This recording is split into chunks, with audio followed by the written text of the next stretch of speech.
A paz do Senhor Jesus para todos. Estamos de volta, com a graça de Deus, para mais uma lição da Escola Bíblica Dominical da editora Betel. Hoje nós vamos refletir na lição de número 7, que fala sobre o povo de Deus como ovelhas do seu pasto. Essa é mais uma das parábolas deste livro de Ezequiel, onde o povo de Deus é comparado com ovelhas e Deus, o seu supremo pastor. Então hoje nós vamos ver os tipos de ovelhas que tem no rebanho de Deus, aquelas que são mais carentes e precisam de um cuidado especial, e como será o julgamento de Deus em meio ao rebanho. Tem muita coisa boa pela frente, né? Se você gostar dessa lição, deixa o seu like, tá bom? Isso é muito importante para a continuidade desse trabalho. Se você não for inscrito, eu te convido a se inscrever e acionar o sininho, tá bom? Assim você será notificado quando nós postarmos as próximas lições da Escola Bíblica Dominical, tá bom? Se você puder compartilhar, divulgar e principalmente orar por essa obra, isso seria muito importante também, irmãos, isso é essencial. E com certeza Deus vai te abençoar ricamente. Qualquer dúvida, crítica, claro, crítica construtiva, né? Ou sugestão, deixa aí nos comentários, tá bom? Para que possamos ir aprimorando cada vez mais esse trabalho. O texto de referência para essa lição é o capítulo 34, versículos 17 ao 20 desse livro de Ezequiel, onde Deus promete julgar entre os menos favorecidos, chamados carinhosamente por Deus como gado pequeno, e os bodes, né, que estão no meio do rebanho do Senhor. E Deus também ele adverte sobre o fato de alguns bodes desfrutarem das bênçãos de Deus, né, e depois, como diz o ditado popular, cuspir no prato que comeu. Aí ficando apenas os restos, né, as sobras para as ovelhas. Só que Deus há de julgar tudo isso, irmãos. E em toda a área da vida, né, em todas as áreas da sociedade, sempre vai haver os bons e os maus, né? Isso é fato. E na igreja não é diferente, né? Tem os bons e os maus pastores, tem as ovelhas, mas também tem os bodes no meio do rebanho, né? Então nós não podemos generalizar todos os pastores como maus. Nós estaríamos sendo injustos com os bons. Então nós não podemos achar que todos os pastores são como os pastores de Laodiceia, porque tem os de Filadélfia, que é bem diferente. Além de não caber a nós julgarmos, né? Nem se rebelar ou fazer justiça com as próprias mãos. Deus disse, né? Minha é a vingança. O tópico 1 destaca alguns textos bíblicos que também comparam o povo de Deus como um rebanho de ovelhas. São textos conhecidos como Isaías, capítulo 53, versículo 6, onde ele diz que nós andávamos desgarrados como ovelhas. Também João, capítulo 10, versículo 11, onde Jesus diz, eu sou o bom pastor e o bom pastor dá vida pelas ovelhas, além do conhecidíssimo Salmo 23, o Senhor é o meu pastor, nada me faltará. E nada é nada, inclusive em aflições, tribulações, perseguições, nada disso faltará. Mas o Senhor nos faz deitar sobre tudo isso como se fosse pastos verdejantes, né? Porque o nosso Deus ele é perito em transformar maldições em bênçãos na vida do seu povo. Muitas são as aflições dos justos, dos justificados por Deus, né? Mas o Senhor os livra de todas. E é importante, irmãos, nós refletirmos, né, nessas comparações bíblicas, porque isso vai contribuir, isso vai facilitar na compreensão sobre as nossas necessidades, nossas limitações, nosso relacionamento com Deus, nossa dependência do Senhor. Claro, desde que a nossa intenção seja realmente compreender, né, e não criticar, murmurar. Lembra que nós falamos sobre isso no vídeo passado? Os discípulos queriam aprender o significado das parábolas e Jesus explicava. Os fariseus queriam ocasião para acusar Jesus, então eles não entendiam nada, né? Não lhes era revelado o significado. O item 1.1 apresenta algumas características da ovelha.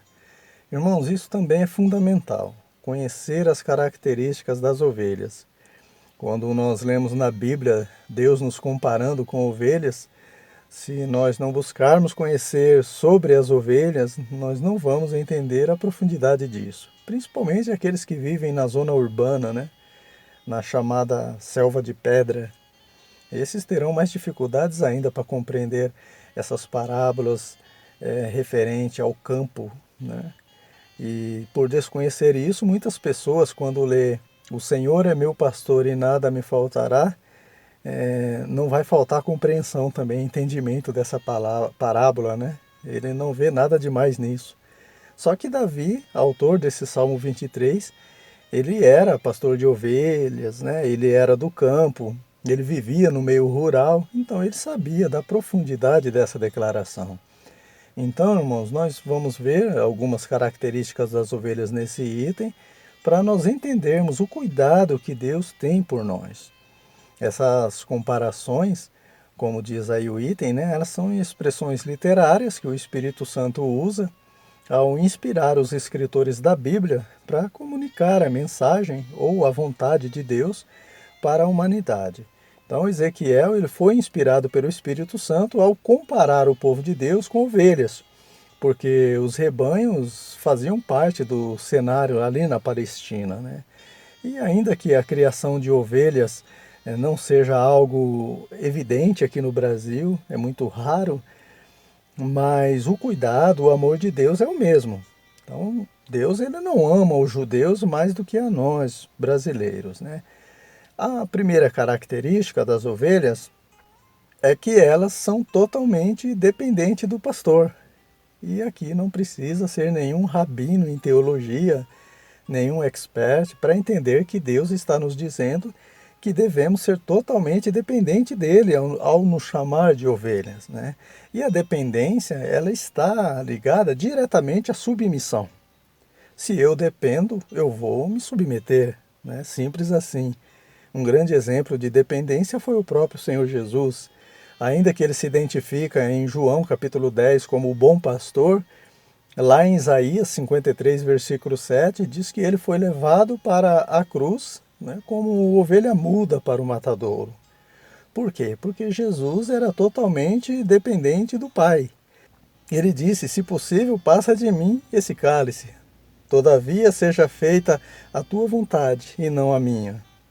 Ou seja, eu dependo da resposta do Pai. Se ele disser sim, é sim. Se disser não, é não. Antes Jesus já tinha dito, né, se referindo a ele mesmo, na verdade, o Filho por si mesmo não pode fazer coisa alguma, se não vir fazer o Pai. Claro que tudo isso Jesus está falando como homem, né, porque como Deus, Jesus está no mesmo patamar que o Pai, né? Eu e o Pai somos um, né, um único Deus. Quem vê o Pai vê a mim, ou seja, tal Pai, tal Filho, tá bom? Então quando Jesus diz aqui que está totalmente dependente do Pai, como ser humano, como filho de Maria.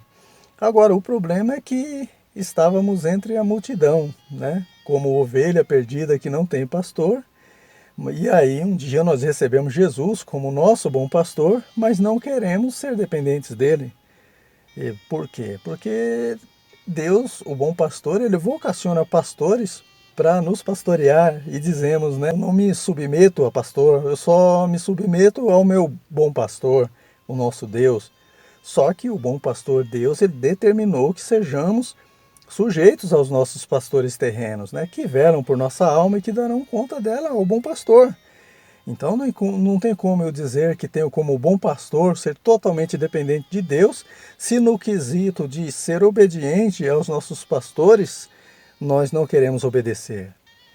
Outra característica das ovelhas é que elas são impotentes, né? Conosco não é diferente, tanto na esfera terrena quanto na espiritual, né? O que nos sustenta é Deus, em ambas as esferas, em todo o tempo. Em relação à existência terrena, por exemplo, ninguém pode escolher onde quer nascer, nem quando nascer. Também não sabemos quando ou como vamos morrer, né? Nem subsistimos para sempre neste mundo. A única certeza que todos nós temos é que um dia nós vamos morrer.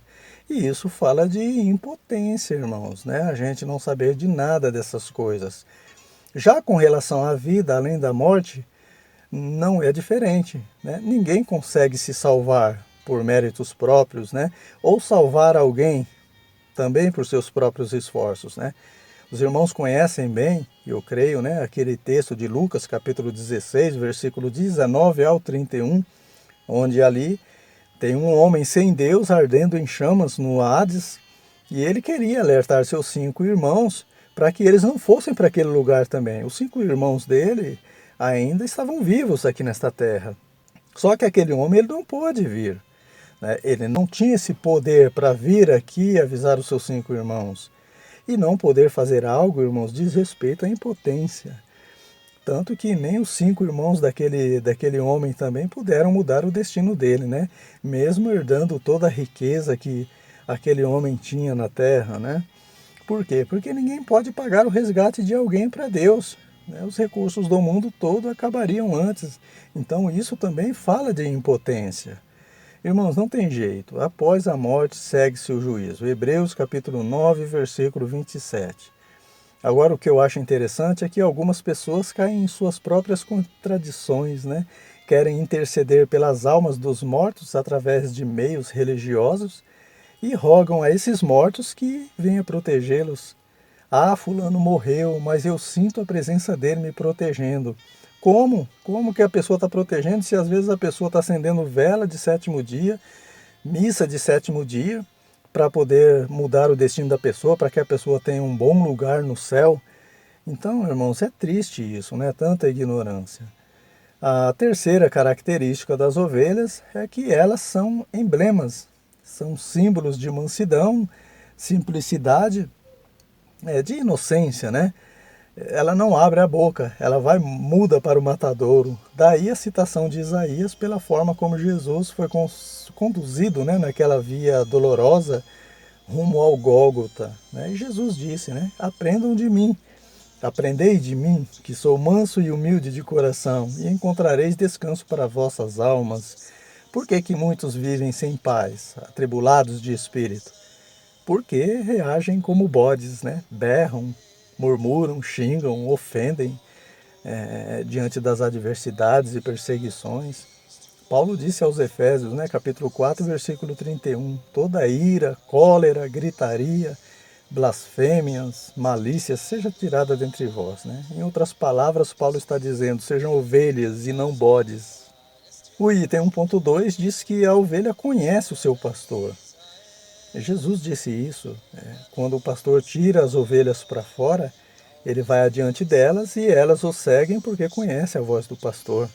E da mesma forma, o bom pastor Jesus conhece suas ovelhas e as suas ovelhas, que são aqueles que o aceitaram como bom pastor, o conhecem também.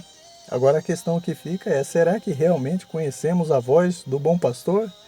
Ou não percebemos quando é um estranho que está falando? Quando é um fogo estranho que está vindo do púlpito, do altar? Ah, irmão, eu conheço a voz do bom pastor, sou crente há mais de 30 anos, né? Será, irmãos? Será que isso é suficiente para conhecer a voz do bom pastor? O apóstolo Filipe disse para Jesus, né? Senhor, mostra-nos o Pai. Aí Jesus respondeu para ele, né? Filipe, eu estou há tanto tempo convosco e não me conheces ainda. Irmãos, para conhecer a voz do bom pastor requer intimidade. E intimidade se adquire através do diálogo com ele, né? Com oração, com meditação na sua palavra e obediência principalmente. Então, meus irmãos, cresçamos, né? Cresçamos na graça e no conhecimento do bom pastor, o Senhor Jesus. Só assim nós vamos ouvir o bom pastor, reconhecer sua voz e segui-lo, como diz o item 1.3. Aí ele continua destacando uma frase do escritor e erudito da Bíblia, né? O britânico Frederick Five Bruce, né? Falecido em 1990 aos 80 anos. Ele disse que ainda que vários rebanhos se abriguem num curral de ovelhas, basta o pastor chamar da entrada do curral que as ovelhas conhecem a voz do pastor e se aproximam. Irmãos, o bom pastor, Jesus, ele conhece todas as suas ovelhas, em todo o mundo, em todos os tempos, independente da quantidade, né? E da mesma forma, nós podemos conhecer quando Ele está falando conosco, mesmo em meio a uma multidão de ouvintes, em meio a uma multidão de ovelhas. Sabe quando você percebe Deus falando com você, né? Mesmo com a igreja lotada? Então é assim mesmo, né? Mas para isso requer atenção ao que está sendo pregado, requer intimidade com o bom pastor e disposição para obedecê-lo. Não basta escutar, né? Tem que ouvir, tem que dar ouvidos, tem que obedecer. O tópico 2 fala sobre as ovelhas debilitadas ou deficientes, né? Que necessitam de cuidados especiais. Muitas delas andam de cadeiras de rodas ou muletas da fé e vivendo todo dia como aquele coxo, né? Aquele deficiente na porta chamada Formosa do Templo de Jerusalém, pedindo ajuda para um e para outro. Claro que para nós tudo isso é no sentido espiritual, né? Porque o justo, né, o justificado em Cristo, as ovelhas, né, não mendigam o pão, né, irmãos? De uma forma ou de outra, Deus vai prover. Mas no sentido espiritual, aquele que está manquejando, capengando, né, deve buscar refúgio no bom pastor, né, não se privar da sua graça para que não se desvie totalmente, né? Naquele grande dia, nas bodas do Cordeiro, né, os convidados serão quem? Os coxos, os mancos, os cegos, né? Tá aí no texto, aí na referência, aí no vídeo. Então o bom pastor, ele não rejeita nenhuma de suas ovelhas, né? Aquele que vem a mim, de maneira nenhuma lançarei fora. Ele nos convida para aquela grande ceia, né? Aí ele muda as nossas vestes, né, que estão sujas por vestes brancas, limpas, vestes de santidade. Ele nos trata, nos cura de todo o pecado, né?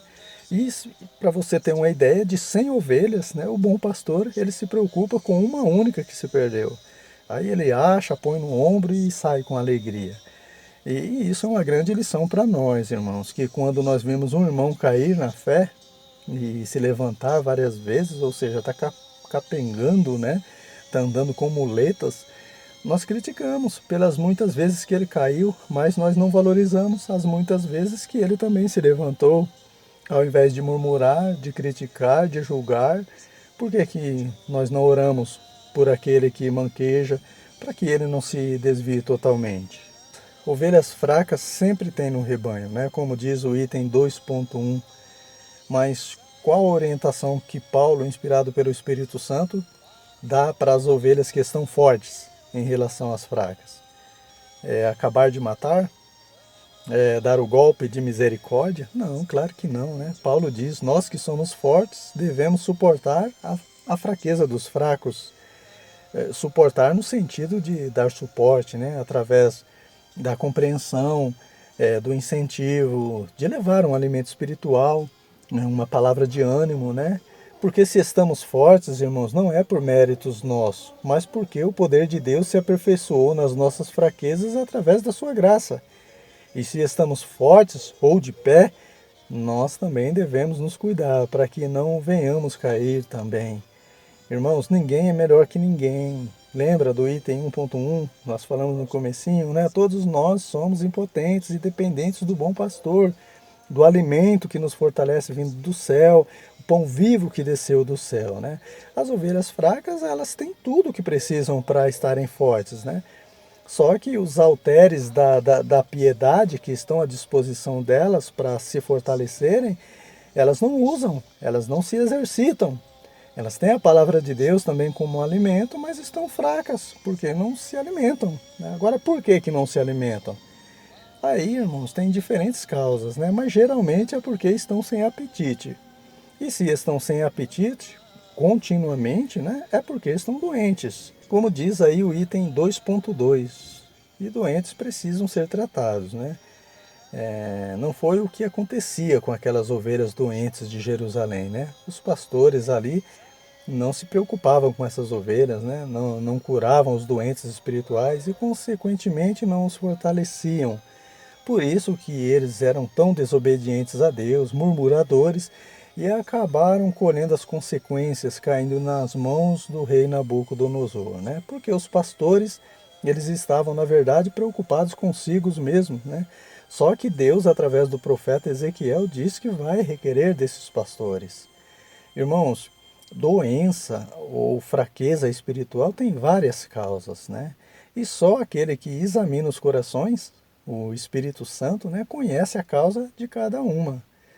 Por isso é necessário buscar discernimento nele, no Espírito Santo, marcar uma consulta com ele, né, com Deus. Mas tem outros motivos também pelos quais as ovelhas adoecem, né? Além dessa negligência de alguns pastores, pode ser também devido à banalização daquilo que é sagrado, como na ceia de Corinto, quando Paulo diz, né, por essa causa, né, por não discernir o valor do pão da ceia como o corpo do Senhor, há muitos fracos e doentes. Outra causa que leva também à enfermidade espiritual são os pecados cometidos e não confessados, né?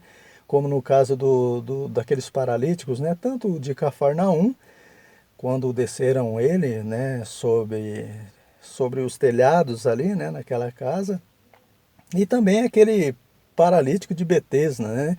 Em ambos os casos dá a entender que o pecado era a causa das enfermidades deles, né? Tanto que para esse paralítico que estava há 38 anos ali no tanque de Betesda buscando uma cura, Jesus depois ao encontrar com ele no templo diz para ele, né, vai e não peques mais, para que não te suceda algo pior.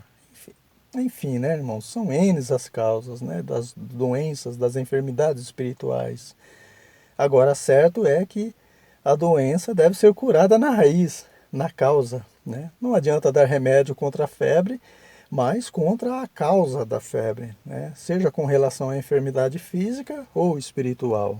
Que vamos refletir agora no item 2.3, onde ele destaca que alguns textos bíblicos, né, descrevem a situação espiritual do povo como se estivessem enfermos. O capítulo 1 de Isaías reflete bem isso, né? Vai desde o diagnóstico, passando pela receita, pelo tratamento, chegando até a cura daquelas almas, daquelas pessoas, né? No final do item ele diz que às vezes a pessoa não percebe que está doente.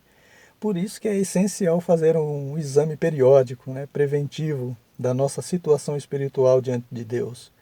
E sempre tendo como termômetro a palavra de Deus, né, para medir a nossa temperatura na nossa vida espiritual. Muitos estão em estado terminal e não percebem. Só vão perceber quando não tem mais jeito, quando não tem mais cura. Senhor, em teu nome expulsamos demônio, operamos maravilhas. Ou seja, pensávamos que estávamos bem, saudáveis, mas Jesus vai dizer, nunca vos conheci, apartai-vos de mim, vós que praticais a iniquidade. Ou seja, morreu, não tem mais jeito, né? Enquanto está vivo, ainda tem jeito de buscar a cura da enfermidade da alma. E assim como a causa das enfermidades espirituais variam, o processo de cura também varia.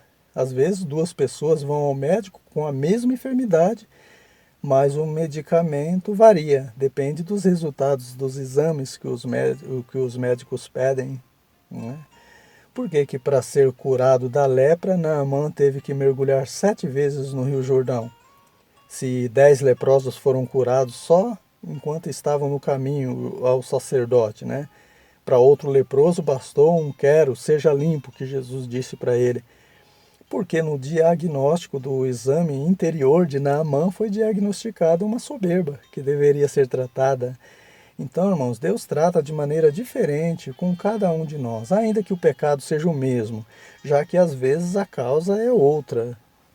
Chegamos no tópico 3, que vai falar sobre o julgamento e providências de Deus contra os maus pastores, os governantes, os líderes e até mesmo aqueles que estão no rebanho, mas adotam atitudes prejudiciais ao bem-estar coletivo, né? São os chamados bodes no meio do curral. Então, se alguém no início desse vídeo, né, estava indignado ao falarmos dos maus, chegou o momento de falarmos sobre o julgamento e a providência de Deus, né? E é assim também no dia a dia, irmãos. Às vezes nós somos tão injustiçados por aqueles de quem deveria vir a justiça, né? Vemos os ímpios disfarçados de justos, disfarçados de juízes, prevalecendo sobre os mais fracos.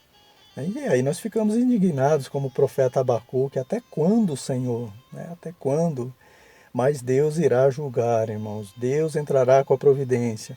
Isso foi anunciado pelo profeta Ezequiel, no capítulo 34, né? E além do julgamento de Deus, além de tudo isso, né? O favor de Deus, irmãos, para com as suas ovelhas e a promessa futura da volta do bom pastor também é nítida, é bem clara, né?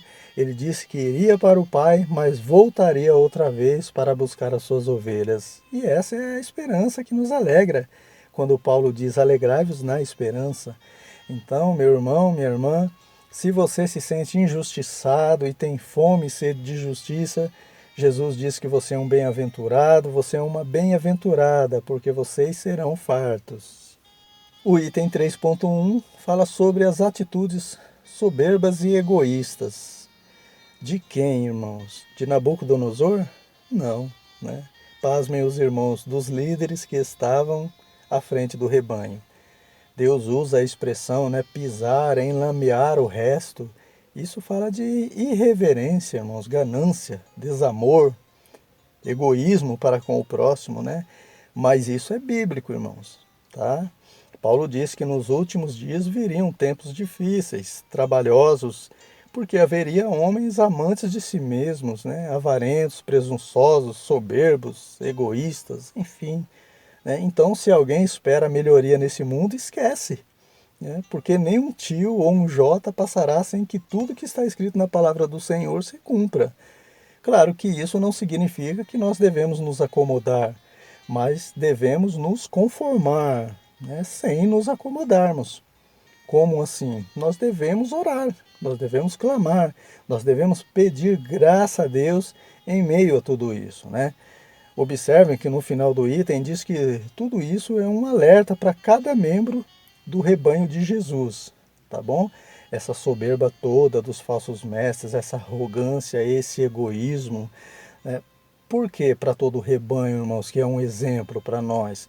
Para que nós também não venhamos nos deixar levar pela soberba, pela competição, pelo egoísmo, pela autossuficiência, não sermos contaminados, né, pelas atitudes dessas pessoas. Ou seja, não é só alguns da liderança que vão se corromper, mas até mesmo muitos membros do rebanho estão sujeitos a isso. Então, aquele que cuida estar de pé, se cuide para não cair em tudo isso que foi citado. Já o item 3.2 diz que esses tipos de atitudes causam feridas e tropeços. Quando Deus diz que os líderes corruptos empurram, desprezam e procuram colocar os outros fora do rebanho, é através das palavras, né? das omissões, das atitudes contrárias à palavra de Deus.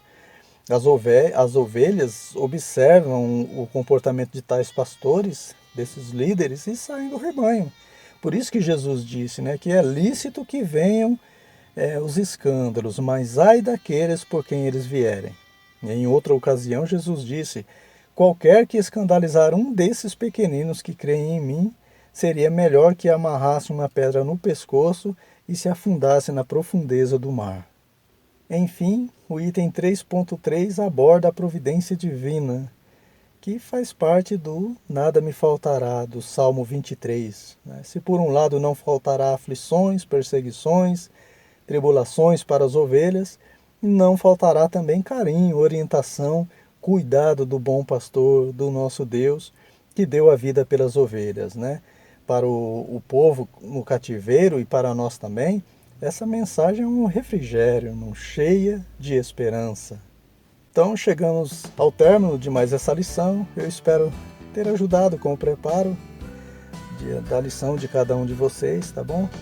Não se esqueça de deixar o seu like, de se inscrever também no nosso canal, de compartilhar, divulgar esse trabalho e principalmente de orar por nós, tá bom? Somos carentes das vossas orações. Deus abençoe a todos, tenha uma ótima aula na EBD da sua igreja e até a próxima lição. Se Deus nos permitir, nós estaremos refletindo na lição de número 8, que vai continuar falando sobre a mensagem de Deus contra os falsos profetas e os pastores infiéis. Fiquem com Deus.